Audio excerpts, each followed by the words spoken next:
Hello students, good evening all of you.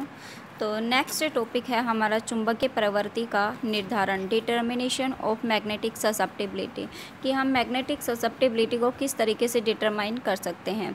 ठीक है, तो दो मेथड्स हैं उसके, कौन कौन से। एक तो पहला है गोए मेथड और दूसरा है फैराडे मेथड। हम दो मेथड्स के थ्रू मैग्नेटिक ससेप्टिबिलिटी को डिटरमाइन कर सकते हैं। ठीक है, तो सबसे पहला हम पढ़ेंगे आज गोए मेथड,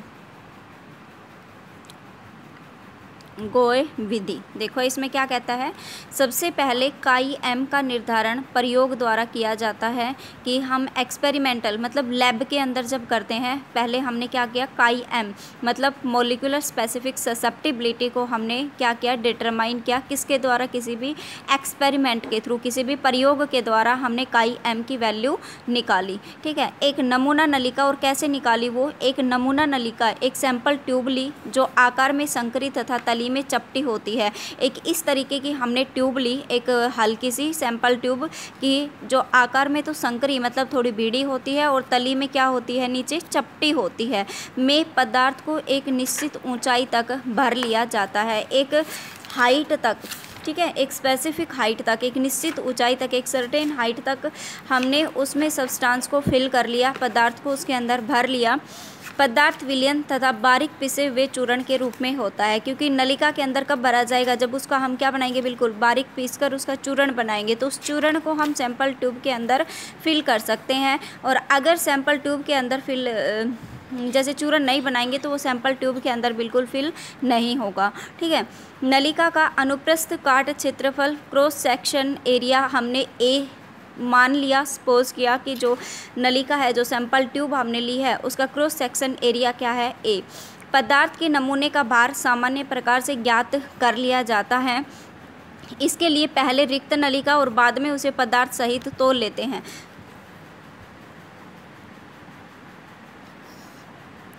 ठीक है, तो दोनों का अंतर लेंगे। दोनों का अंतर पदार्थ का भार होगा।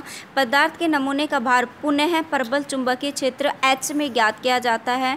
देखो क्या करते हैं कि सबसे पहले हमने देखा कि जो मैग्नेटिक ससेप्टिबिलिटी है वो हमने बहुत ज़्यादा तरीके से करी थी। ठीक है, कि हमने उसको पूरी तरीके से डिटरमाइन किया था। तो हमने देखा था कि हम अगर काई एम की वैल्यू भी निकाल सकते हैं और काई ए की वैल्यू भी निकाल सकते हैं। हमने निकाली थी दोनों की वैल्यू। ठीक है, ये रही। इसका हमारे पास फॉर्मूला क्या था, कप्पा बाई रो। अगर मैंने मॉलिक्यूलर ससेप्टिबिलिटी निकाली थी तो उसको मैंने किससे मल्टीप्लाई कर दिया था, मॉलिक्यूलर वेट से। और अगर एटम्स के लिए निकाली तो उसके लिए मैंने किससे मल्टीप्लाई किया था, एटॉमिक वेट से।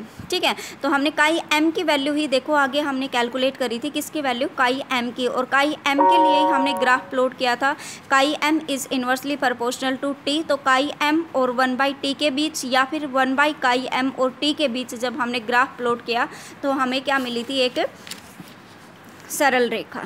ठीक है, एक स्ट्रेट लाइन हमें ग्राफ मिला था।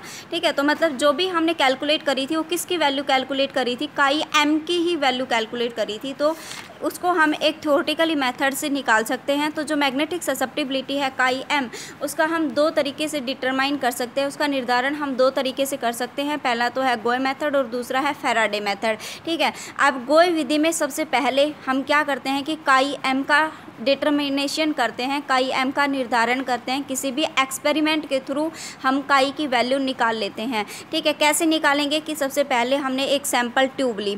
ठीक है, ये देखो सैंपल ट्यूब ली, उस सैंपल ट्यूब में हमने क्या किया, एक निश्चित ऊंचाई तक, एक सर्टेन हाइट तक हमने सब्सटेंस को फिल कर लिया। ठीक है, ट्यूब कंटेनिंग स्पेसिमेन, कि स्पेसिमेन का मतलब कि जो भी सब्सटेंस के लिए हमने काई एम का डिटर्मिनेशन किया है, काई एम का निर्धारण किया है, वो इस ट्यूब के अंदर हमने क्या कर लिया, फिल कर लिया। ठीक है, अब जब हम इसका बाहर निकालना चाहें, किसका, जो सब्सटेंस हमने इसके अंदर ट्यूब के अंदर फिल किया है, वो किस तरीके से निकालेंगे। ठीक है, तो वो कैसे निकालेंगे, देखो कि सबसे पहले तो कि जो नलिका का अनुप्रस्थ काट क्षेत्रफल है, जो क्रॉस सेक्शनल एरिया है सैंपल ट्यूब का, वो हमने क्या माना है, ए माना है। इस ट्यूब के अंदर हमने बारीक पिसे हुए चूर्ण को बिल्कुल फिल कर लिया। ठीक है, सर्टेन हाइट तक हमने क्या किया, फिल कर लिया। तो हम क्या करेंगे सबसे पहले कि ये जब तक बिल्कुल खाली नलिका थी, ठीक है, खाली नलिका का हमने वेट मेज़र किया, वेट मापा, हमने भार मापा इसका। खाली नलिका का वेट मेज़र करने के बाद मान लो खाली नलिका का हमने वेट मेज़र किया और उसका आ गया 32.85 ग्राम, ठीक है। उसके बाद हमने इस नलिका के अंदर क्या कर लिया, ये तो किसका है, एम्प्टी का, और अगर उसके बाद मैंने इसके अंदर सब्सटेंस फिल कर दिया तो वो क्या हो गई, फिल्ड हो गई, ठीक है। सब्सटेंस फिल करने के बाद उसका जो वेट आया हमारे पास वो आया 30.17 ग्राम, ठीक है। सपोज़ किया ही मैंने कि इतना वेट आया। अब अगर मैं सब्सटेंस का वेट निकालना चाहूँगी, वेट ऑफ सब्सटेंस पदार्थ का बाहर में निकालना चाहूँगी, तो हम कैसे निकालेंगे कि भरी वाली में से, भरी का वेट कितना आया था 34.17, उसमें से मैं किसका माइनस कर दूँ, नलिका का माइनस कर दूँ, तो हमारे पास क्या बच जाएगा, पदार्थ का वेट, वेट ऑफ सब्सटेंस, ठीक है। ये यही कह रहा है कि सबसे पहले हमने एक ट्यूब ली, सैंपल ट्यूब, उस ट्यूब के अंदर बारीक पिसा हुआ चूर्ण हमने डाला और उसका जो क्रॉस सेक्शनल एरिया है वो हमने एक सपोज कर लिया, ठीक है। और उसके बाद हमने पदार्थ का भार हम निकालना चाहें, अगर पदार्थ का बाहर निकालना चाहते हैं तो हम कैसे निकालेंगे वेट ऑफ सब्सटेंस, कि पहले तो एम्प्टी सैंपल ट्यूब का हमने वेट मेज़र किया, फिर उसके अंदर सब्सटेंस फिल करने के बाद उसका वेट मेज़र किया, फील्ड वाली में से जब एम्प्टी का अगर मैं माइनस कर दूंगी तो हमारे पास क्या बच जाएगा, वेट ऑफ सब्सटेंस, ठीक है। चलो, तो ये यही कह रहा है, ठीक है, कि पदार्थ के नमूने का भार सामान्य प्रकार से ज्ञात कर लिया जाता है। इसके बाद पहले रिक्त नलिका और बाद में उसे पदार्थ सहित तोल लेते हैं, और बाद वाली में से पहले वाली रिक्त नलिका का वेट अगर माइनस कर देंगे तो हमें क्या मिल जाता है, पदार्थ का भार, ठीक है। पदार्थ के नमूने का भार पुनः प्रबल चुंबकीय क्षेत्र H में ज्ञात किया जाता है। और एक तरीके से हमने थ्योरेटिकली किया कि जब हमने किसी भी सब्सटेंस के ऊपर एक्सटर्नल मैग्नेटिक फील्ड लगाया था, जब हमने बाह्य चुंबकीय क्षेत्र लगाया था, तो उसकी वजह से पदार्थ का भार हमारे पास क्या आया है, ठीक है। यदि जी पृथ्वी के कारण त्वरण हो तो चुंबकीय क्षेत्र की अनुपस्थिति में पदार्थ के नमूने पर लगने वाला बल, कि यदि जी यहाँ पर क्या है, अर्थ के कारण जो ग्रेविटेशनल फोर्स होता है, तो अगर उसके कारण एक्सीलरेशन ए हो, ठीक है, या फिर जी भी मान सकते हैं हम, है ना, तो जी एक्सीलरेशन हो, तो चुंबकीय क्षेत्र की जब तक हमने मैग्नेटिक फील्ड कोई भी नहीं लगाया है तो उसमें पदार्थ के नमूने पर लगने वाला बल क्या होगा, F = del m.g, ठीक है। यदि काई1 नमूने की आयतन प्रवृत्ति और काई2 वायु की आयतन प्रवृत्ति हो तो उनके बीच एक रिलेशन होता है, ठीक है, कि हमने बोला था कि यहाँ पर जो काई है वो स्पेसिफिक ससेप्टिबिलिटी, विशिष्ट प्रवृत्ति का हमने नाम दिया था, ठीक है। तो F और काई1 और काई2 के बीच एक रिलेशन होता है कि F = 1/2 काई1 - काई2 A μ0 h²। यहाँ पर H क्या है, एक्सटर्नल मैग्नेटिक फील्ड, बाह्य चुंबकीय क्षेत्र, ठीक है। ए क्या है, एक्सीलरेशन। काई1 क्या है, नमूने की आयतन प्रवृत्ति, मतलब सब्सटेंस की वॉल्यूम ससेप्टिबिलिटी, और काई2 क्या है, एयर की मैग्नेटिक ससेप्टिबिलिटी, ठीक है। समीकरण 3.2 व 3.3 को मिलाने पर, कि यहाँ भी F की वैल्यू हमने निकाली है और यहाँ भी F की वैल्यू हमने निकाली है, तो दोनों को मैं क्या कर दूँगी, बराबर कर दूँगी। तो del m.g = 1/2 काई1 - काई2 A μ0 h², ठीक है। अब इसमें क्या होगा, देखो, जब हम यहाँ से काई1 की वैल्यू अगर मैं निकालूँगी, यहाँ से देखो कि एक इक्वेशन हमारे पास आई कि F क्या है हमारे पास, डेल्टा m.g। दूसरी इक्वेशन मेरे पास आई F 1/2 काई1 - काई2 A μ0 h², ठीक है। यहाँ पर A क्या है, एक्सीलरेशन, H क्या है, एक्सटर्नल मैग्नेटिक फील्ड, ठीक है। X क्या है, एक्सटर्नल मैग्नेटिक फील्ड। अब उसके बाद दोनों इक्वेशन को मैंने बराबर कर दिया, तो del m.g = 1/2 काई1 - काई2 A μ0 h², ठीक है। अब अगर मैं यहाँ से देखूँ कि ये दो को इधर मल्टीप्लाई कर दो पहले तो, ठीक है, तो दो को अगर इधर मल्टीप्लाई करोगे तो क्या आ जाएगा, 2 del m.g = काई1 - काई2 A μ0 h², ठीक है। अब ये इसके मल्टीप्लिकेशन में है तो ये इधर जाके किसके हो जाएगा, किस में हो जाएगा, इसके डिवाइड में हो जाएगा, तो ये इधर आकर क्या हो गया 2 डेल m डॉट g, इधर मल्टीप्लिकेशन में है तो इधर आके क्या हो गया डिवाइड में a mu naught h square, उधर क्या बच गया काई 1 माइनस का काई 2। ठीक है, हमें वैल्यू किसकी निकालनी है काई 1 की निकालनी है। ठीक है, अब ये जो काई 2 है ये इधर माइनस का है तो उधर जाके किसका हो जाएगा प्लस का हो जाएगा। तो मैं यहाँ से काई 1 की वैल्यू निकाल लूँ कि काई 1 इज़ इक्वल टू काई 2 प्लस में 2 del m dot G divided by A mu naught और एच स्क्वेयर। ठीक है, कर लोगे कैलकुलेट कि सबसे पहले हमने एक नलिका ली, उसके अंदर एक सर्टेन हाइट तक, एक निश्चित ऊंचाई तक हमने पदार्थ को फिल कर लिया।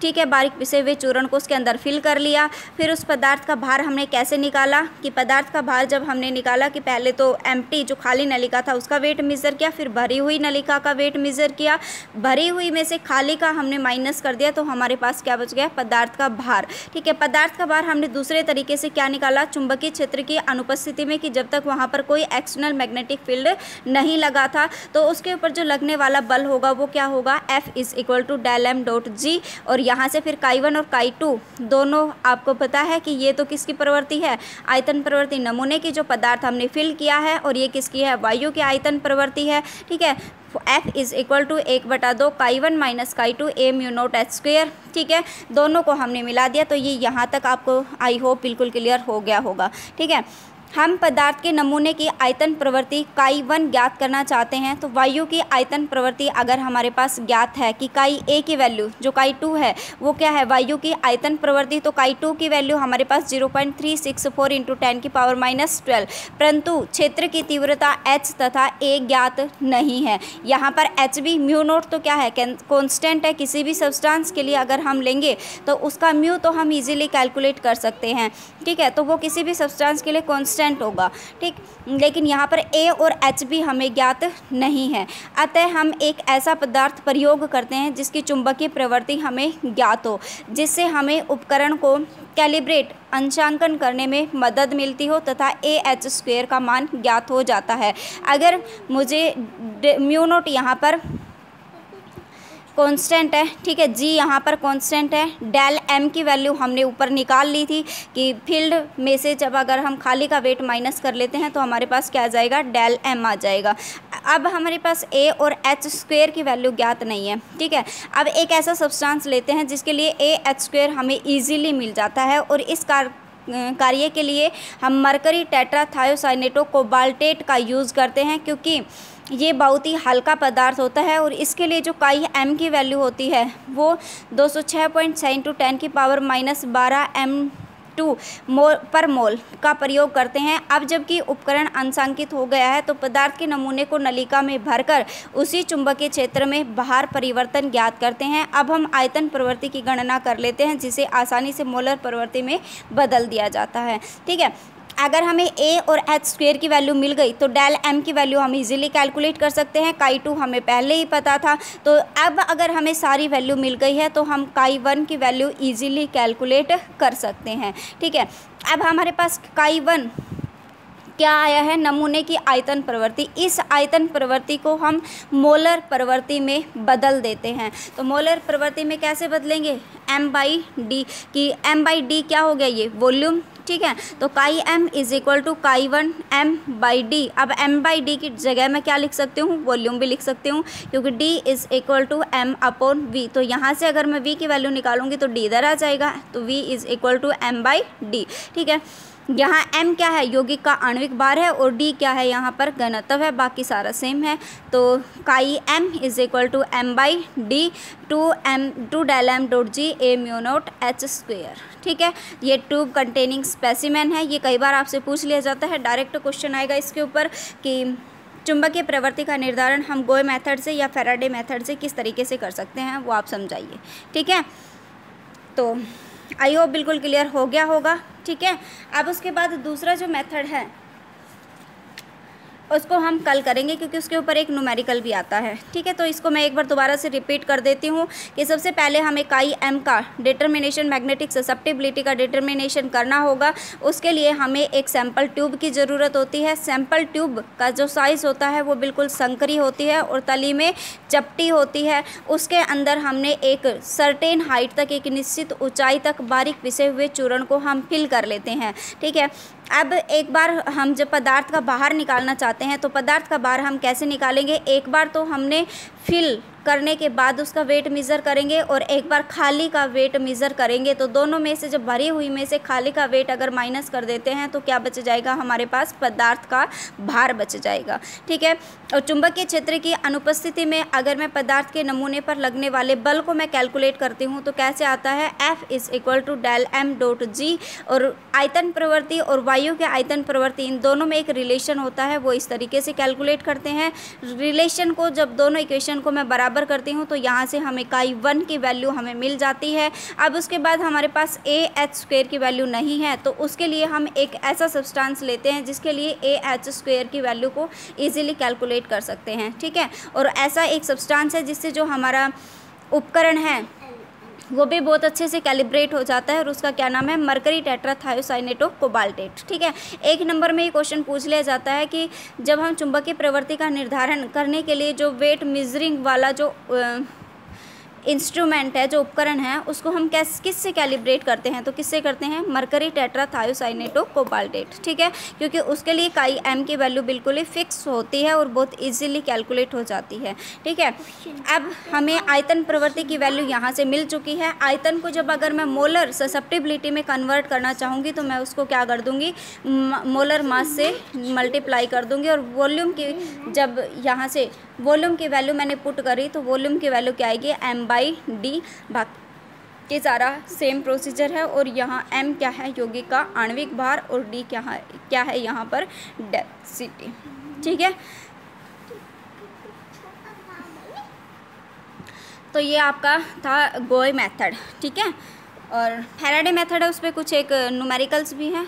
तो वीडियो काफ़ी लंबी हो जाएगी तो उसको हम नेक्स्ट वीडियो में करते हैं।